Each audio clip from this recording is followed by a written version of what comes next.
it's almost like you're seeing double vision, because you know that this person used to be the other gender, and your brain is trying to reconcile what you're seeing, because you can see both the male and the female within them, and there's almost like a trickster like quality to the person. It's very, very interesting.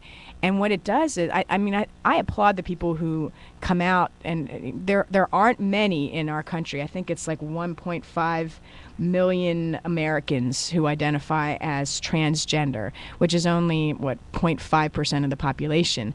But if we think that the debate about homosexuality was difficult, these folks have it even worse, because society just doesn't know what to do with that one way or another. What bathroom do they use? What clothes do they wear? How are they allowed to play on sports teams of the other gender? It's very difficult, because when you look at how our world is constructed, it is so dependent on gender. From the time that you are in kindergarten, no, from the time you're a baby, the boy clothes are blue, the pink clothes are girls. And even children, I remember reading one quote about a child who said, "It's not fair. I like to play with superheroes, and they're all guys, and they're all blue, and I want a girl superhero." So you're starting to see, I think, in the media especially, some figures that are arising that have some of those more masculine qualities but are still feminine. Katniss in the Hunger Games. What's the other one? I can't remember. Divergent, I think, where a strong female lead. And so I think the culture is at the edges starting to shift a little bit in that direction. Well, and waiting for the movies to do the right thing is going to be a long wait in so many cases, because Movie Mike, our film critic, has come here a number of times and talked about how women's film roles are terrible. I mean, they're always the oppressed or catty or the B word or something. They're just in a strong female role is once in a lifetime for many actresses. I had asked you before the break, how do you look at other people when you're trying to not model it, but to live sort of this exemplary examination of people, whether they're male or female or, sort of genderless? How do you do that? Do you mind if I ask you? That's a personal question. Yes, how do you do that? Because I remember growing up, one of the things that I had to learn how to do was to listen to the person, to hear their story, to listen to their perspective, and to not make a judgment about them at any point, really, to really understand who they understand themselves to be. So to be in communication, to be curious, to open yourself to hearing that other perspective that may make you uncomfortable, which may challenge some deeply held cultural beliefs, which may challenge some deeply held religious beliefs. But to understand that, and I'm coming from a faith perspective, that each person is beloved of God. They are a child of God. And so if I, as a person of faith, and especially as a faith leader, if I'm to represent this particular deity, then I need to exhibit those same characteristics of valuing, honoring that person, and hearing them describe who they are and self-identify. So I will often seek out situations where I can encounter the other and learn from them, because that helps to break down some of my the structures in my mind that can be harmful to other people. It's not comfortable. Sometimes it's very painful, and it can make you shiver a little bit. But that I'm a seeker in that way. I'm really interested to know about the individual and their experiences. Well, is it human nature to dismiss others without going through all that consideration? I think so, because of the fear factor again. Eric Fromm came up with the phrase "escape from freedom," that that human beings typically are much more comfortable with religious authorities or civil authorities or parental authorities telling them what to think, and just accepting that without challenging those beliefs, and accepting a dichotomized world, a bifurcated world, that this is right, this is wrong, this is black, this is white, this is male, this is female, and so when you start to challenge that a little bit, people feel uncomfortable. Whereas the people who find themselves in those middle places, they live with that discomfort all the time. I think that's what we need to understand, that your little bit of discomfort in encountering them is just a minuscule percentage of what they feel all the time.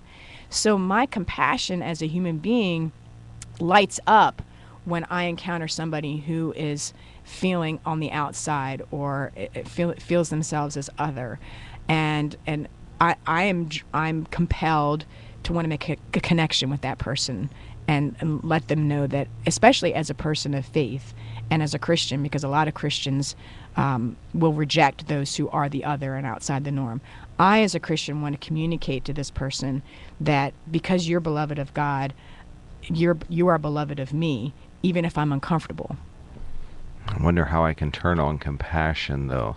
I definitely, I certainly am capable of dismissing people with whom I disagree politically, and try to be accepting and embracing and really leaning in toward people that in all other circumstances, certainly in a faith circumstance, but to turn on that compassion, is there a trick?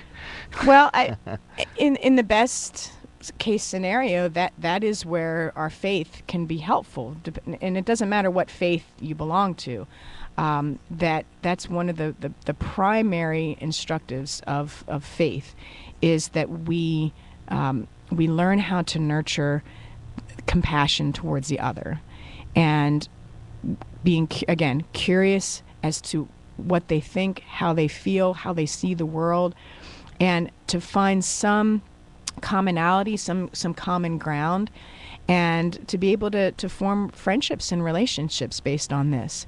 So it absolutely, I think it starts in the home, where if you're raised in a family where you demonize people who are different than you, it's going to be very difficult for that child to grow up not carrying that forward.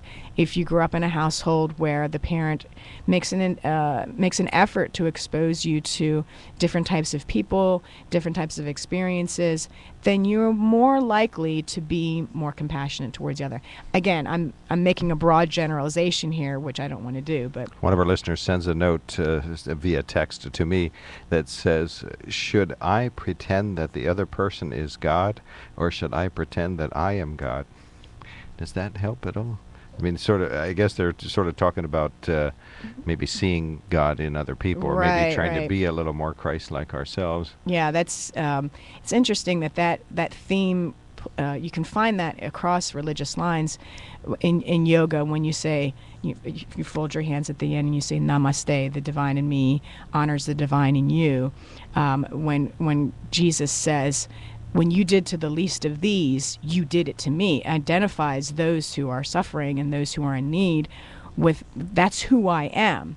So when we meet the other person and we look for Christ in that person, it's not that we're worshiping them. I want to make a distinction there. We're not, this is not a pantheism where we're worshiping a person as God, but we are seeing them as created by God. And so if we want to honor God, then we must honor this person. We must, in the same way, honor creation, because God created this earth and all that is on it. We need to honor that, and that honors God as well. So yes, seeing the Christ in you and the Christ in me, and when they meet, and that's the thing, when you find a connection with someone who is different than you, something lights up. And you feel, oh my gosh, even with all of these differences between us, that we have made a connection here. That's fantastic. And that's what I want to try to encourage in my own parishioners, in my confirmation students, in my own children, and the people that I interact with. Well, how in the world do you teach that? Well, we have hugging school this Sunday, so please. Well, one of the ways, just in our church, is next year, for example, the ELCA, the Evangelical Lutheran Church in America, is going to have the big youth gathering, and they're going to have like 40,000 young people. They're going to travel to Detroit, and they're going to interact with the residents there, and learn what their lives are like. And for my parishioners, I mean, we're a fairly homogenous group. And so they are going to be encountering people who are of a different skin color, of a different economic level. They're urban, and to help them, again, to listen to each other's stories and to see their common humanity. When I took a group 2 years ago, we went to New Orleans, and the girls that I took met one of the women who had been affected by Hurricane Katrina. And again, she looked very different. She was a single mom, but they started having conversation, and you could just see the girls' eyes and their minds open to see, oh my gosh, she's a human being. She has the same needs as me. She has the same wants. That though we're separated by geographic and cultural and racial differences, we have a common humanity. And so those kind of encounters are very important. One of my favorite Red Cross volunteers says his biggest tragedy when he went down to New Orleans to volunteer was that his cell phone got dunked. And he said from that moment on, he felt as they felt. Or he was better able to feel as they felt. So once he lost that sort of electronic connection we all depend on. We're going to take a quick break, but honestly, I'm fascinated by this conversation. The Reverend Dr. Leah Shade is here. I invite you to share the fascination if you have a question or an observation that relates to this. Probably maybe a good subtext to get out of this particular segment into the next break is resolved. We will accept and embrace each other when we return. Now, how can we get to that? How can we talk about that? One of our emailers sent us a note about mansplaining. So, you have to mansplain that to me again, please. I have a block on that, but hopefully you can help me. We could talk about that. 1-800-795-9565 is the Groninger Insurance toll-free line. 1-800-795-9565. Lenape Solar email in basket, populated by notes sent to onthemark@wkok.com. Can we work toward a world where all people are accepted and embraced, no matter where they are on some of these names that we've given to other people? Maybe someday we can all just be people. 1-800-795-9565 on the market at wkok.com, main sponsor, the Sunbury Motor Company. If you can hear my voice, you need to stop what you're doing and get to Sunbury Motors Hyundai at the North 4th Street Auto Plaza, where the deals are sizzling. All new Hyundais are priced to move with the biggest discounts of the year. No gimmicks here. All you need to do to qualify is show up. Check out a 2014 Sonata for only $19,716. And we're not talking about a stripped down stick shift with cranked windows and no AC. This car has a backup camera, power seat, heated seats, Bluetooth, and more. Looking for a leftover? We have a few 2013s left with discounts up to $10,000 and still with a 10-year, 100,000-mile warranty. All with rates as low as 0% and great gas mileage. You can't lose. We're available 24/7 at sunburymotors.com, or get to the North 4th Street Auto Plaza, where Sunbury Motors Hyundai is selling more cars and satisfying more customers. And it has been that way since 1915. Here's a surprising summertime fact from Allegra Anti-Itch Cream. We all know that irritants like bug bites and poison ivy can make you itch. But what you might not know is how. Actually, it's the histamines your body creates in reaction to these irritants that make you miserable. But now that scratch has met its match. Allegra Anti-Itch Cream. Its maximum strength itch medicine blocks your itch-causing histamines fast for long-lasting relief. Allegra Anti-Itch Cream. The relief you've been itching for. Use as directed. Want to know the secret to success, kid? One thing, the Grainger catalog. And Grainger.com. Okay, that's two things. Oh, and Grainger's got mobile apps. Those sure are convenient. Three things to succeed. Hey, and 1-800-GRAINGER. I know that number by heart. Four things. There's hundreds of branches, too. Like I said, the one secret to keep this place running smoothly is Grainger. Get it? Got it? Good. Call, click Grainger.com, or stop by. Grainger, for the ones who get it done. If you're a fix-it-yourself kind of person or a fix other people's appliances person, the only name you need to know is APW. APW carries all kinds of parts, from small to large, for every name and type of appliance. If it's not in stock, Jerry will gladly order it for you. Don't you wish the rest of your life was as simple? APW in the Peters Appliance Building, Market Street in Sunbury. Fixing it for yourself or fixing it for other people, you're always covered with parts from APW. This is Tanya Diddy. If you've been wondering how you can save money and the environment for the future, then all you have to do is look to the sun. Let Lenape Solar enlighten you. Lenape Solar installs residential and commercial solar systems, each custom designed to meet your individual needs. And we're committed to buy American products. Making an investment in a solar system today is much more affordable than it was 2 to 3 years ago. And the payback is much quicker. You can trust the experts at Lenape Solar to help enlighten you to a brighter tomorrow, because we're committed to you and to our community. Call us at 286-1496 and start saving today.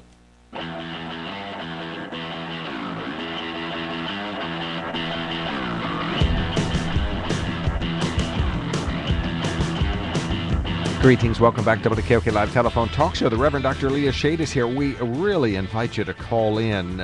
She is very much interested, and me too, interested in hearing when it comes to child rearing and fostering our children to be accepting of everybody. Of course, going to the Lutheran youth gatherings is a life-changing experience for kids.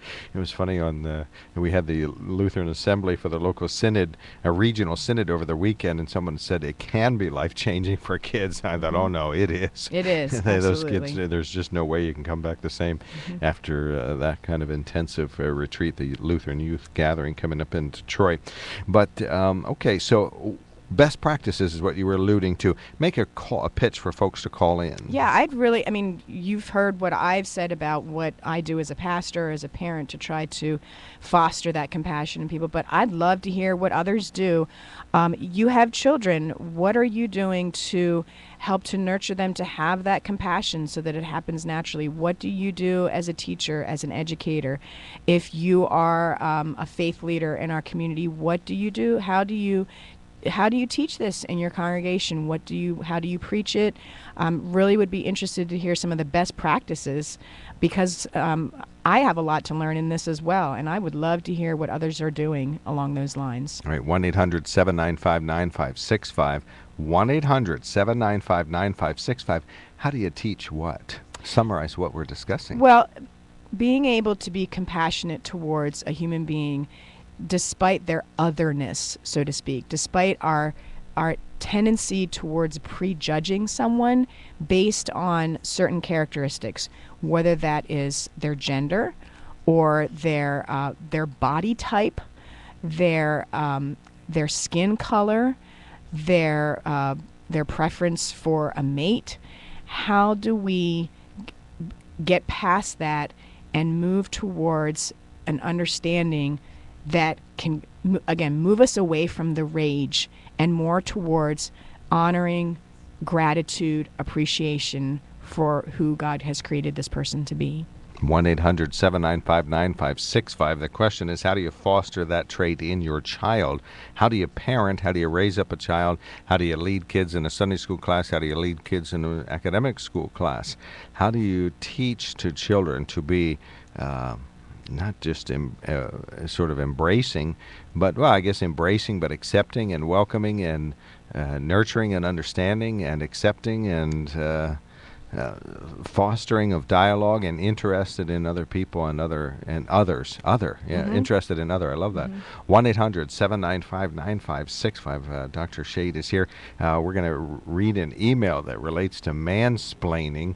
Can you tell me mansplaining again? Yeah, this is I'm not sure who coined this term, but it refers to the phenomenon where a woman may try to say, make a statement about something, explain something, and the man in the room says, "This is how it really is," and kind of tries to usurp the authority of the woman, whether she has credentials or not, and is very patronizing, very arrogant, and just very dismissive towards the woman.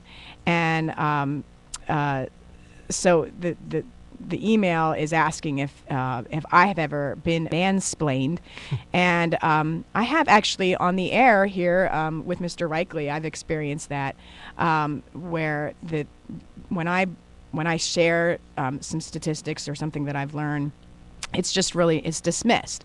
And I have felt, in a very public way, just sort of, not taken seriously.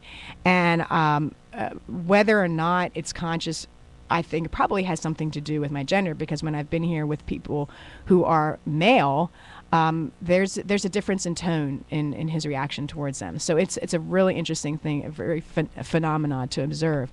But I haven't experienced it too much, even in the church. I was an associate pastor with a male senior pastor, and we took intentional steps to make sure that I was treated with the same respect. Like, they couldn't call me Pastor Leah and call him, his last name was Smoose, call him Pastor Smoose. It was Pastor Shade and Pastor Smoose. So, because if you call a woman by her first name with the title, it diminishes her. It takes her down to a lesser level. So we, in terms of titles, we tried to keep it so that there's an equality there, and we're very intentional about that. All right, we do have a caller on the line. Thanks for waiting. Dave from Lewisburg, thanks for calling in. You're on the mark. Well, I want to congratulate you on this guest and the enlightenment and wisdom she provides. I think one of the challenges for parents with their children, and it can start very young, is to generate curiosity and inquisitiveness, wonder, and so forth. Sort of tolerate, appreciate, and promote a kid when they question things. I think that's a gift parents can and should give the children. Inquisitiveness is what I was trying to say. Mm-hmm. And how did that look? Do you have children? I know you're sort of retired age. So do you have adult children? Did you encourage? I have adult children, but when they were young, but all throughout their life, I've tried to expose them to all kinds of situations, and kind of ask them about in a sort of a non-threatening way what they thought of it or what they saw, and then I listened without judging when they made comments.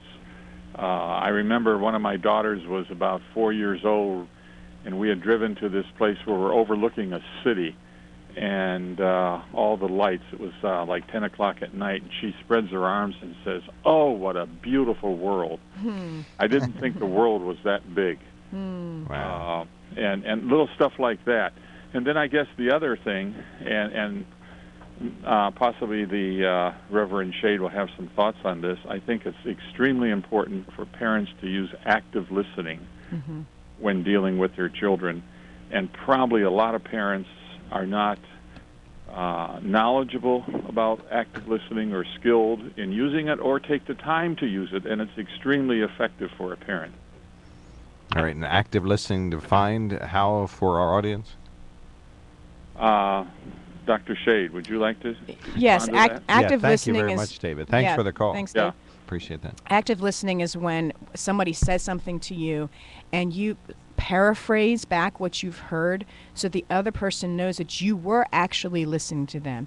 So you can say something like, "What I hear you saying is you feel frustrated, or you're angry about this, or this really piqued your curiosity," or, so that you're not just like I talk and then you talk and you just reiterate your point, but when you mirror back to the other person what you've said, that's called active listening, and that communicates. The form is mirroring the function, because then the person knows that they're engaged with somebody who is encountering them and taking them seriously.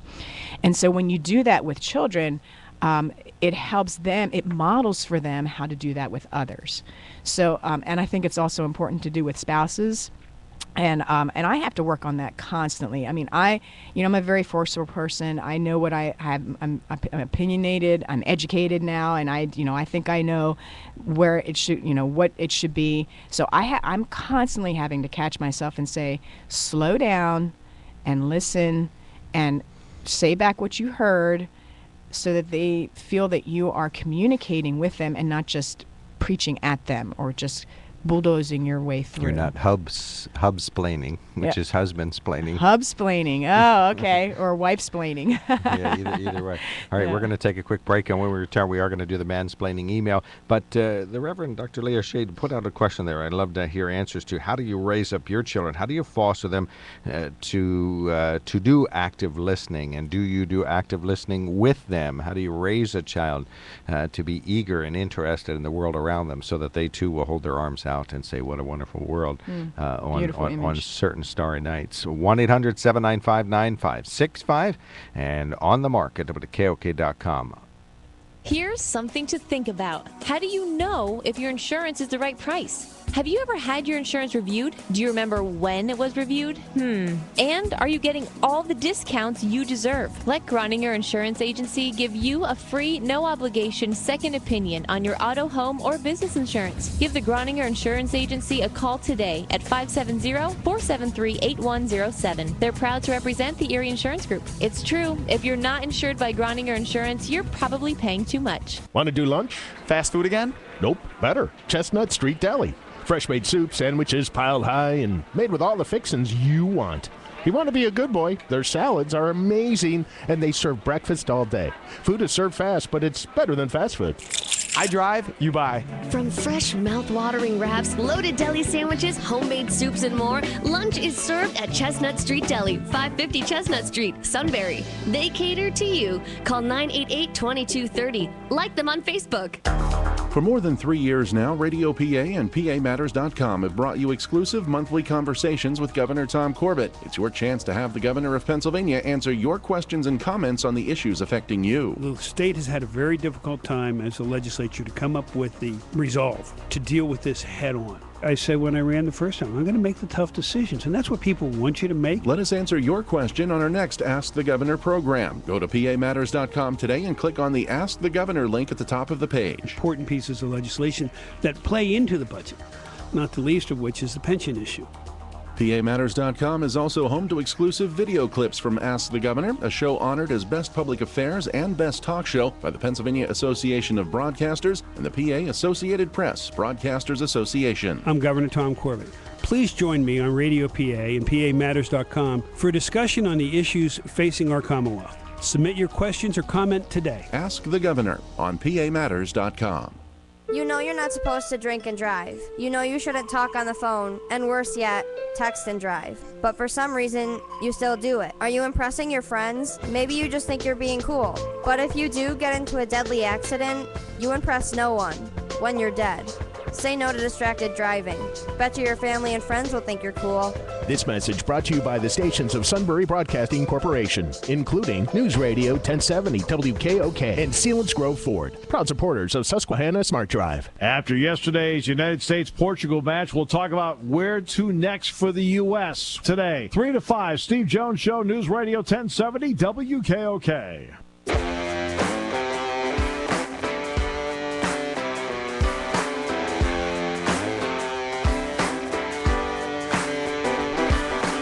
Welcome back to the KOK Live Telephone Talk Show. I am so very glad to see all of you on the radio. I'm Mark Lawrence, host of the show. I haven't said so, but Kevin Herr is basking in the glow of the sun in some sandy beach someplace, we hope, or enjoying Gettysburg. And Rob Center is our producer this week, so very glad to see Rob on the other side of the glass. Thank you very much.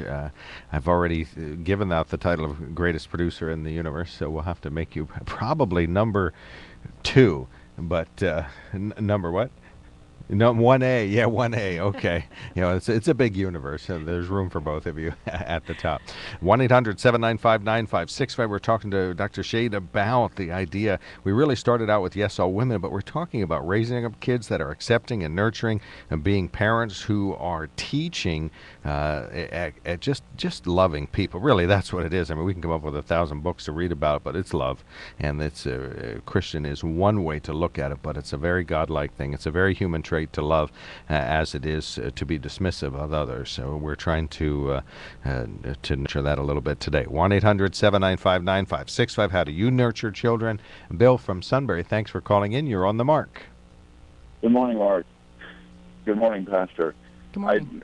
I taught Sunday school class, youth Sunday school class for quite a few years, and It started out actually as a Sunday school class for special needs children. And it ended up being a Sunday school class of nearly 100 youth. Wow. And we were, the thing that I found, and I have a special needs daughter, and it was for her that we started it. And the thing that I found in dealing with all youth is many of them feel that they're not the same as everybody else. It's a thing I really noticed. But the thing that I've enforced with this group, and they became the most loving group of kids I've ever seen, is that I stressed that don't ridicule anybody until you've walked in their shoes. See what they're going through. Talk to them. Realize that they have a lot of the same feelings you have. They just can't either express it or process it the same way, or if it's a mental issue or physically, they want to do the same things but they can't. And that really opened up for the kids a real attitude of understanding that, first of all, you've got to be exposed to a lot of differences. We tried to raise our daughters and give them as much exposure as possible to all kinds of different things. And they're, now they understand that these people didn't ask to be this way, number one. And they have all the same feelings that anybody else, a normal person has. And even as you look at it, you start to wonder what's normal. We all have our own issues, and I think that's what a lot of it came out of it is everyone has their own fears and their own issues that hold them back from things. And being accepting of that is a major step in the direction of being accepting of other people's That's uniqueness. beautiful. All right, and so the way that this was borne out in your child rearing was to expose your child to other things and other people and other places and so on, correct? We had the advantage. We homeschooled our children, and so we took the advantage to expose them to a lot of different areas and people, and we weren't afraid to show them things that were good and bad, and they learned about it. They understand that what brings about some of these attitudes, and they're very accepting of other people. All right, fantastic. Thank you so much, Bill. Really appreciate the call. Gene from Dornsife, thanks for checking in. You're on the mark. Good morning. Enjoying your show. I've heard Leah talk several times. I think she's a wonderful minister and talker. One thing I would say that I think really is changed the way people are acting now. It's a politics, a political thing of it. I've noticed this, some of the places where I go frequently. It's if you're a liberal, it's like you're a nasty person, and you know where it's coming from, but it's really a shame, and it's like right out there front. It's a woman that doesn't know what she's doing, or a colored person, they use the other name, and it's really not nice at all. But it's like they have to feel that way, and I don't know if it can be changed, but it certainly is not it's not nice to hear if you don't feel that way, and it's very obvious, and it's on the air now all the time. That's kind of one thing I had to say, but I appreciate that you do take and show the other side. It's not all.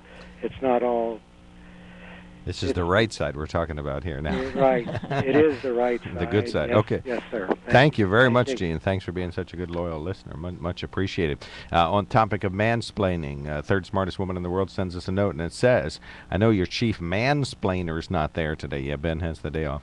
But can Dr. Shade talk about her experience with being mansplained? As a woman with a Ph.D. and years of experience leading a church, how does it feel when a man feels the need to explain theological or environmental issues to you? You alluded to mansplaining a little bit and personal experiences. So this is talking down to women to say, well, you couldn't possibly understand like HVAC issues or book learning issues or mechanical or car issues or well, environmental issues. Yeah, that's definitely something that I've experienced. Not so much, but I have to say, I actually have to watch out for that with my own self. I'm thinking back to the listener, Bill, who was talking about having a special needs child. And I'm the oldest of 4, and one of my siblings, Ivy Jo, was born with special needs, and she was in a wheelchair all her life.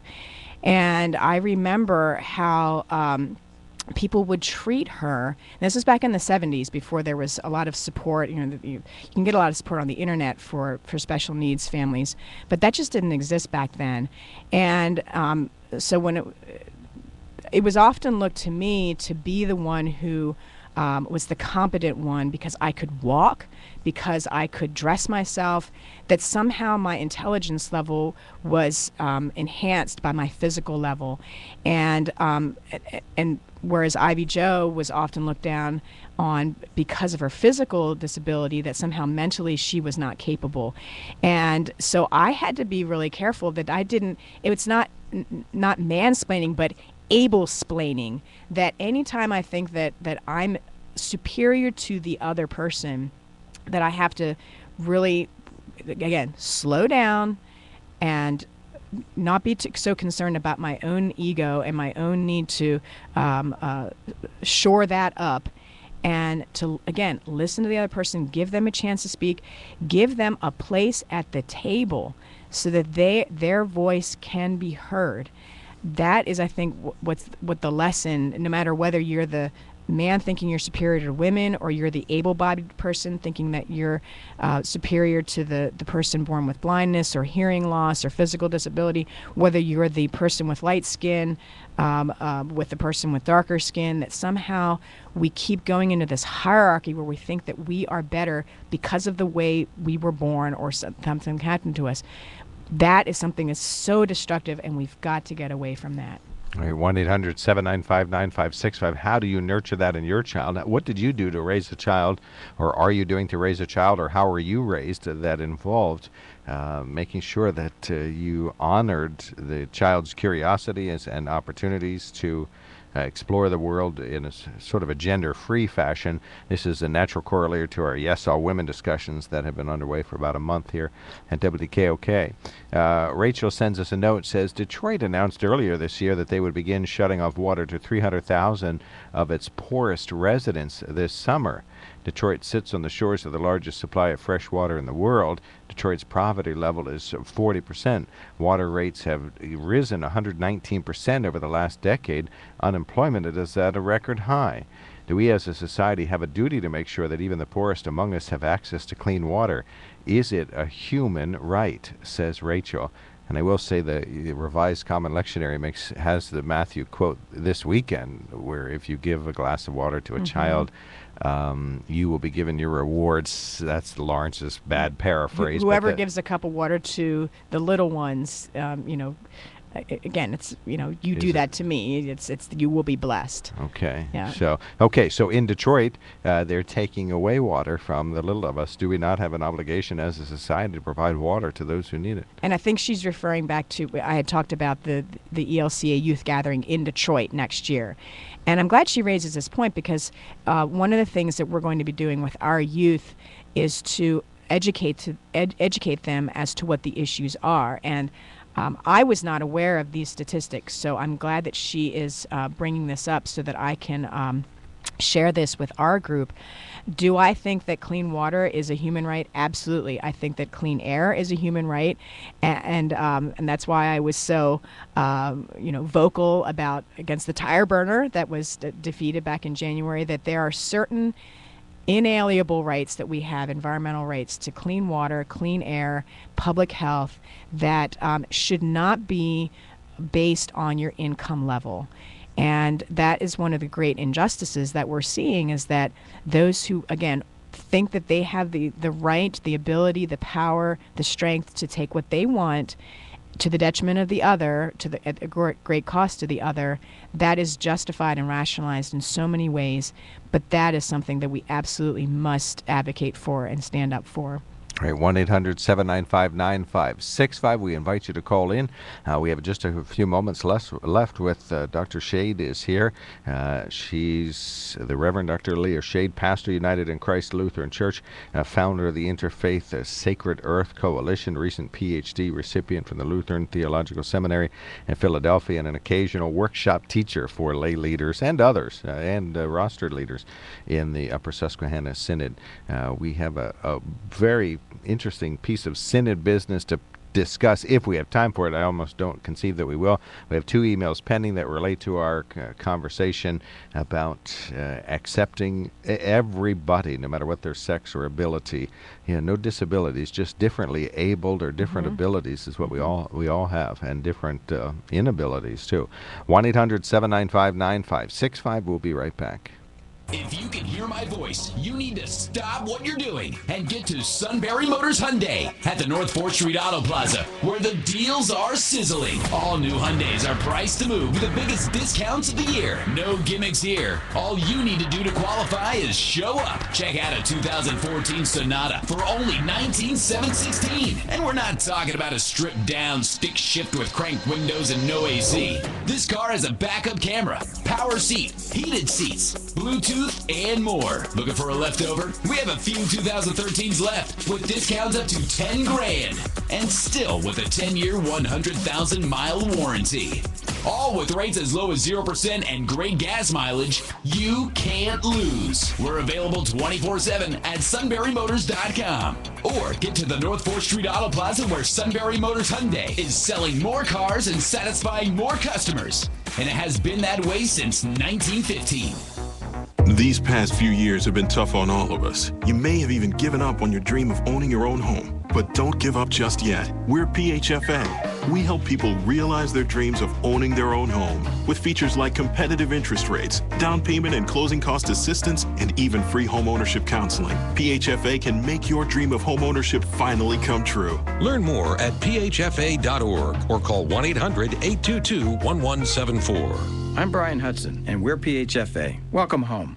Go Hunt PA to enjoy the outdoors, to be with family and friends, or to put food on the table. Whatever the reason, the Pennsylvania Game Commission invites you to Go Hunt PA. Log on to pgc.state.pa.us to find information on wildlife, hunting, licensing, and much more. While you're there, subscribe to their email service to get all the latest news, like reminding hunters that 2014-2015 Pennsylvania hunting licenses are on sale now. Check the Game Commission's website for details. Go Hunt PA. Visit pgc.state.pa.us.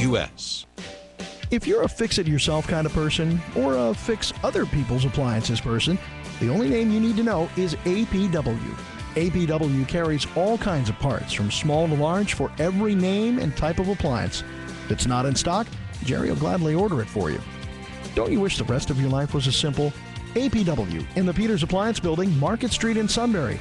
Fixing it for yourself or fixing it for other people, you're always covered with parts from APW.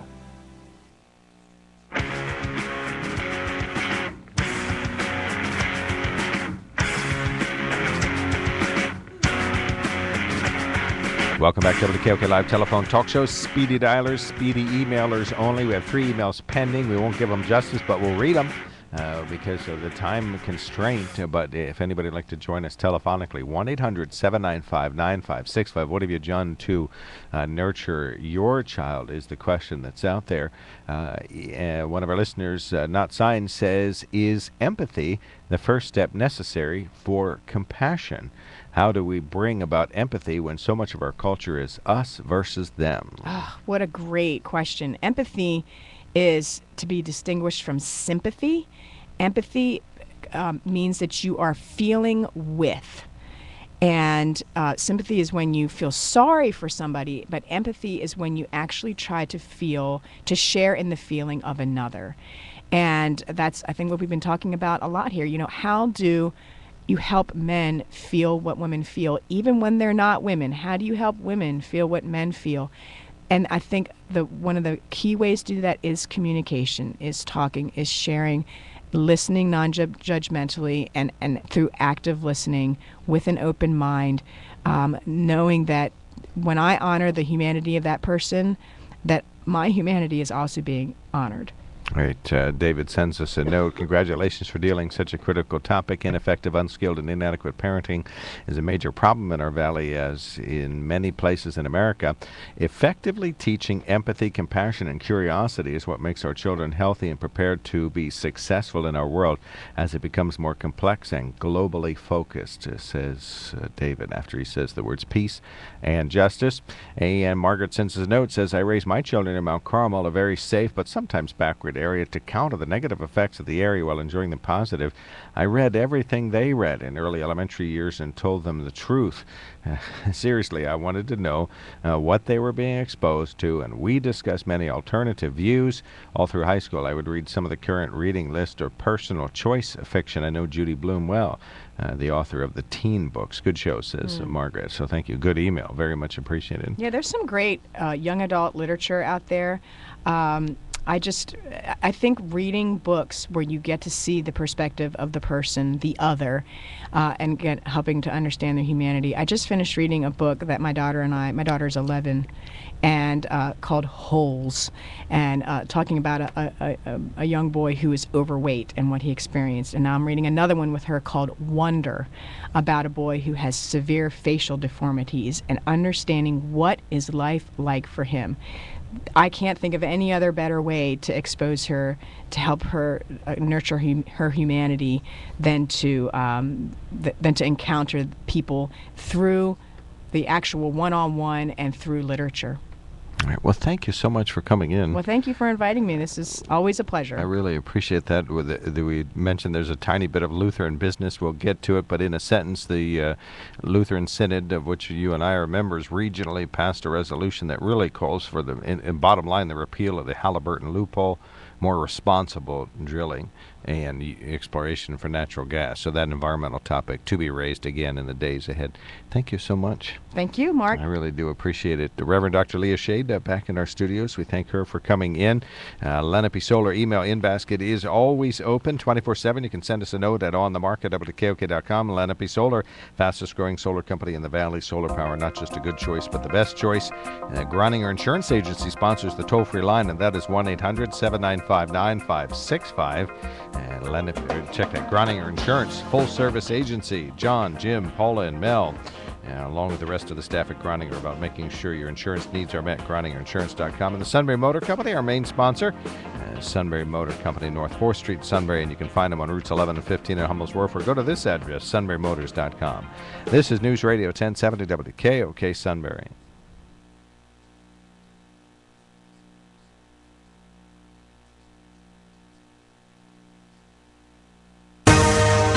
NBC News Radio, I'm Peter Alexander. Secretary of State John Kerry in Baghdad calling for a more inclusive government as the Sunni extremists known as ISIS make more gains. NBC's Andrea Mitchell is there. ISIS has just taken more border crossing points on the Syrian border, on the Jordanian border, and they now have a supply line directly from their Syrian stronghold straight through Iraq. Tensions in Iraq keeping the pressure on oil and gas prices $3.68 for regular. World Cup soccer, a nail-biter last night that saw Portugal tie the U.S. in the final seconds. NBC's Bill Neely in Brazil. The U.S. and Portugal playing out a sizzling, dramatic game here in the heat of the Amazon. The U.S. just seconds from victory. A tie, though, still keeps their dreams alive. That crucial matchup against Germany on Thursday. On Wall Street, stocks lower in early trading. And if you don't snooze, you lose, according to new studies that show sleep deprivation not only makes you grumpy, it's linked to everything from obesity and diabetes to high blood pressure and heart attacks. This is NBC News Radio. Sergeant Bo Bergdahl is out of the hospital in Texas undergoing psychological outpatient treatment in San Antonio. They are currently investigating his disappearance and capture in Afghanistan. Former Pennsylvania Governor and U.S. Attorney General Dick Thornburgh said to be resting comfortably after surviving a mild stroke on Saturday. Thornburgh's 81 years old. More big names in American politics facing primary challenges this week, including a runoff in Mississippi. NBC News Radio's Tom Graham. Senate Republican Thad Cochran is in the race of his career ahead of Tuesday's runoff election with Tea Party challenger Chris McDaniel. primaries for an open governor's seat in Maryland, as well as primaries in Oklahoma to replace Republican Senator Tom Colburn. James Lankford now has a lead over T.W. Shannon in that Oklahoma contest. And you thought parking in your town was tough? A Los Angeles street sign was recently posted telling motorists they were allowed just 1 minute parking during business hours. Turns out the impatient sign was a little off. It's supposed to say 1 hour. I'm Peter Alexander, NBC News Radio. We locked some of the world's top car manufacturers in a room together and asked some questions. Automakers. Yes. Who makes the best engine? Germany. Next question. Okay, whose car has more style? The Italians. Che belle. American made, amigo. Okay, who makes the best motor oil? Castrol Edge. Castrol Edge. Castrol Edge. Automakers around the world don't agree on much, but they do recommend Castrol Edge. It's more than just oil. It's liquid engineering. All right, easy one. Who's going to win the FIFA World Cup? Attention homeowners. Quicken Loans has some important information regarding the U.S. government's Home Affordable Refinance Program, or HARP. Nearly 3 million homeowners have already taken advantage of this money-saving program. But there are so many more of you who could be saving hundreds of dollars every month on your mortgage. It's simple and easy. If you are one of the millions yet to take advantage, call us today at 800-QUICKEN or go to QuickenLoans.com. Important terms and conditions apply. Call us for cost information. Equal housing lender. Licensed in all 50 states. NMLS number.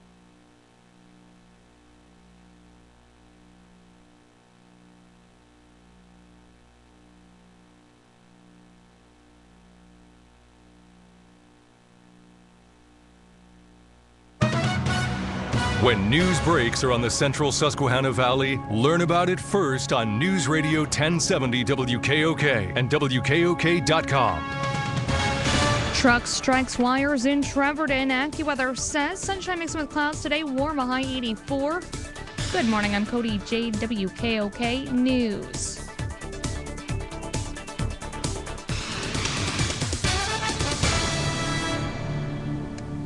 Following a tractor-trailer accident, a portion of Route 225 is closed in Northumberland County. Witnesses say a truck struck wires near the Sunoco in Zerby Township. According to county communications, fluids are down in the area. That accident was reported just after 9:30 this morning. No injuries have been reported. A section of the roadway is closed as responders work to clear the scene. A Selinsgrove home was destroyed by a fast-moving fire Sunday afternoon. The blaze hit the Rebecca Wilson home at 11 Linda Lane. She was there at the time and escaped unharmed. A fire official estimated the home was a total loss. He said it was out of control when they got there.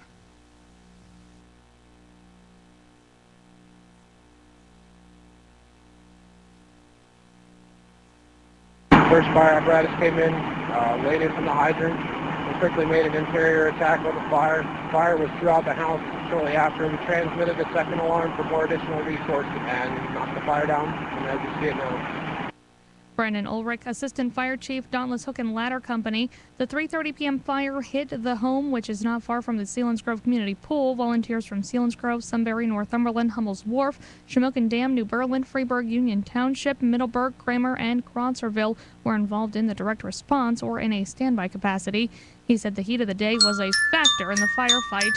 They brought in extra manpower to make sure they had enough help.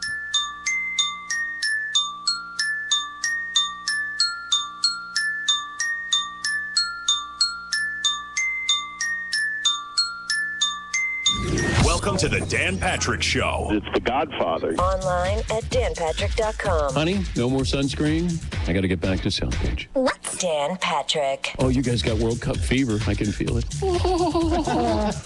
Download audio or listen online at danpatrick.com. Dempsey, 2-1 United States. I want to beat Ronaldo. Then I know that we're improving. We keep saying, are we better? Ronaldo. Ball played in. Goal. It's tied by Morella. Unbelievable. The biggest guests and the best interviews. He's Alexi Lawless, ESPN World Cup analyst, former U.S. national team defender. I want to know how good we are as a country. So I want us to face Ronaldo, and if we beat Ronaldo in Portugal, imagine if we lost to Portugal and they didn't have Ronaldo, what that would say about us. Hell yeah, I want to go out and face Portugal with all guns blazing, because I don't want excuses, because there's always going to be excuses, especially when it comes to the U.S. Here he is, joined by the four Danettes. Hidden. Hit the music. It's Dan Patrick. Welcome to the program. Hope you had a great weekend, everybody. Hour one on this Monday.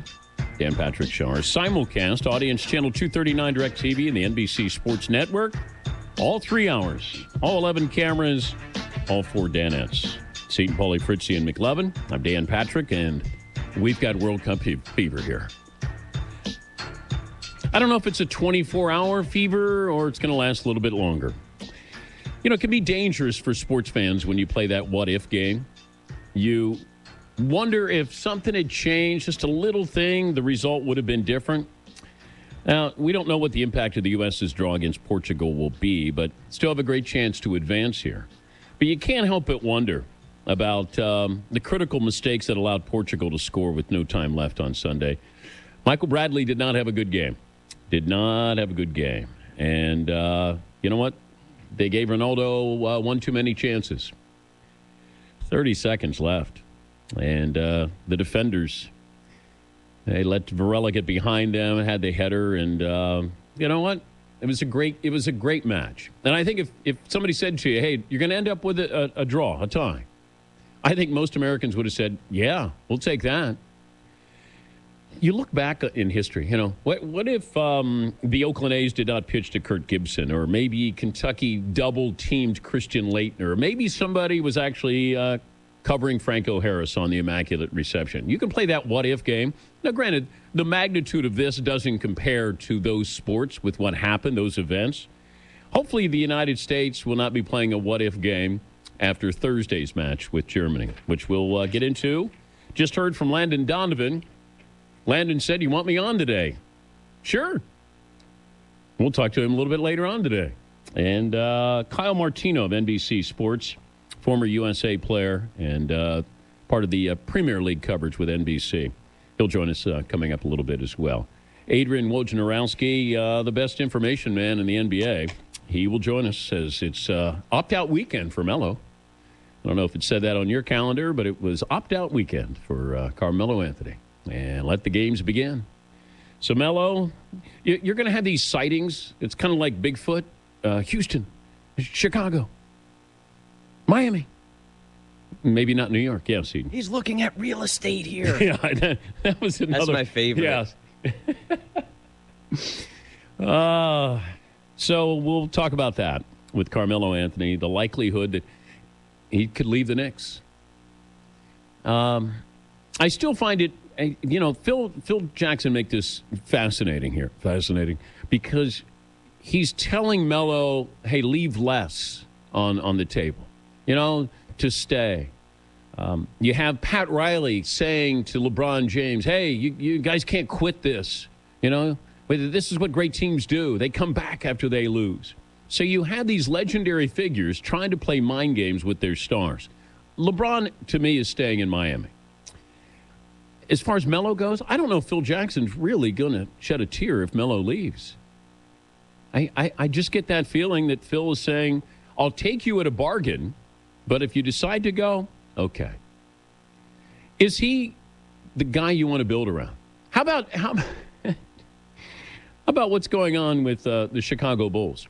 You know, with Joakim Noah a player can't be accused of tampering, but Joakim Noah been playing, you know, telephone tag with Carmelo Anthony, apparently, with trying to recruit him. And now all of a sudden, and Rose comes out and says, hey, I'd rather have Kevin Love than Carmelo Anthony. Shouldn't Rose just concentrate on playing again? You know, that's probably what he should be concerned about. But I guess it's going to get fascinating here with Carmelo Anthony and what he's going to do. Kevin Love, still haven't figured that one out. And Klay Thompson hanging in the balance. Imagine when they're talking about trading you. How tough would it be if you guys went to work knowing that there's a chance I could trade you? Now, I've thought about it. There's just nobody's going to take you. But if I was going to trade you, Fritzy, I'll start with you because, you know what? I can't go to you.